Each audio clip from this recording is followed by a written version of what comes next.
Hello दोस्तों, स्वागत है आपका आज के स्टोरी में। आज के स्टोरी में हम जानेंगे अलेक्जेंडर के कहानी का पार्ट 2।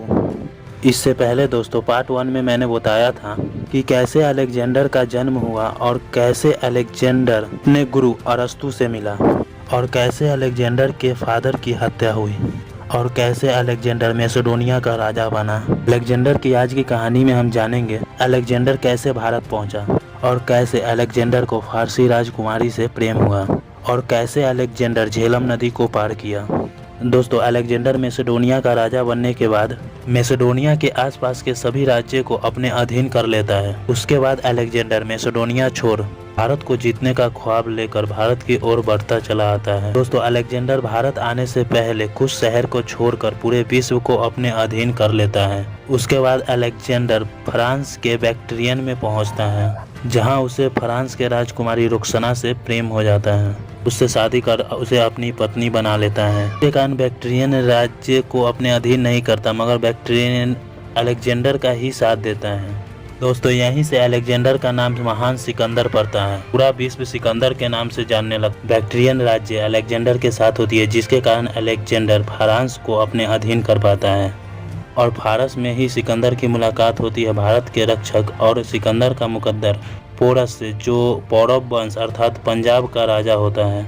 और इसी फारस में जीवन में पहली बार सिकंदर किसी से हारता है, जिसके कारण वह और गुस्से में आ जाता है और पोरस खाई हार के कारण तेजी से भारत की ओर बढ़ने लगता है। दोस्तों सिकंदर एक घायल परिंदा की तरह भारत की ओर चला आ रहा था। दोस्तों सिकंदर पूरे विश्व जीतने के कारण पोरस से कई गुना यानी 1000 गुना शक्तिशाली हो चुका था। दोस्तों अलेक्जेंडर कई देशों में खून की नदियां बहाने के बाद भारत पहुंचा और सबसे पहले भारत के तक्षशिला स्टेट को अपने अधीन किया। वहां के राजा अम्बिराज होता है, जो लालची और धूर्त किस्म के व्यक्ति होता है। खबर चाणक्य पोरस को देते हैं।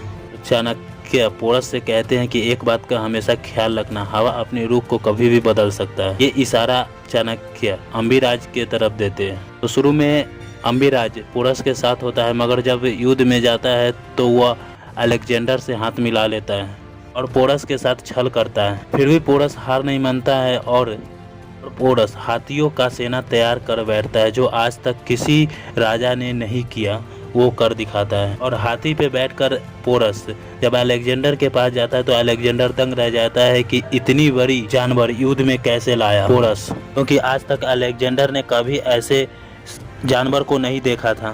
और अलेक्जेंडर को हार का सामना करना पड़ता है और अलेक्जेंडर हार कर वापस चला जाता है, मगर कुछ समय बाद वह फिर वापस आता है। दोस्तों अलेक्जेंडर के पास इतनी सेना थी कि वो पूरा भारत जीत सकता था, मगर वह चाहता था कि सबसे पहले पौरव राष्ट्र के राजा पोरस को हराया जाए, क्योंकि फारस में खाई हार के कारण उससे बदला लेने के लिए अलेक्जेंडर बहुत व्याकुल होता है। साथ ही दोस्तों अलेक्जेंडर की एक और मुसीबत थी, क्योंकि इतनी बड़ी सेना लेकर वह झेलम नदी को पार नहीं कर सकता था और उन दोनों के बीच एक ही दरार बनकर खड़ी थी, झेलम नदी।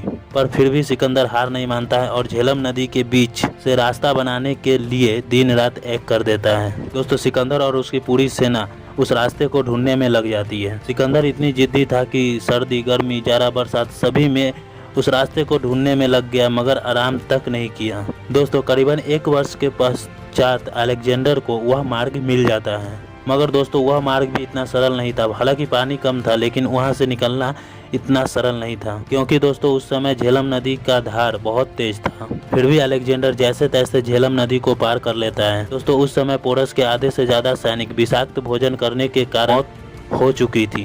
दोस्तों फिर भी पोरस हार नहीं मानता है और अलेक्जेंडर से लड़ाई के लिए तैयार हो जाता है। कुछ समय तक ये युद्ध चलने के बाद अलेक्जेंडर इस युद्ध को जीत लेता है और पोरस को बंदी बना लेता है, मगर सिकंदर चाहता है कि मेरे सामने पोरस घुटने टेके, मगर पोरस ऐसा कुछ भी नहीं करता और पोरस अलेक्जेंडर के गिरफ्त में होने के बाद भी अलेक्जेंडर के सामने नहीं झुकता है। तभी अलेक्जेंडर कहता है कि मैंने आज तक इतने युद्ध लड़े, मगर तुम जैसा राजा मैंने आज तक नहीं देखा। इतना कहने के बाद अलेक्जेंडर कहता है कि बताओ पोरस, तुम्हारे साथ क्या सलूक किया जाए। तभी पोरस अपने जान की भीख न मांगकर वो सीधा कहते हैं कि जैसे एक राजा दूसरे राजा के साथ करता है वैसा ही। तभी अलेक्जेंडर कहता है कि बताओ पोरस, एक हारे हुए राजा क्या करेगा। तभी पोरस ऐसा जवाब देता है कि अलेक्जेंडर सोचने पर मजबूर हो जाता है। पोरस कहता है कि एक हारा हुआ राजा फिर से अपनी सेना बनाएगा और तुम्हें अपनी मिट्टी से खदेड़ भगाएगा, क्योंकि तुम अलेक्जेंडर कुछ पाने के लिए लड़ रहे हो और मैं अपने देश के लिए।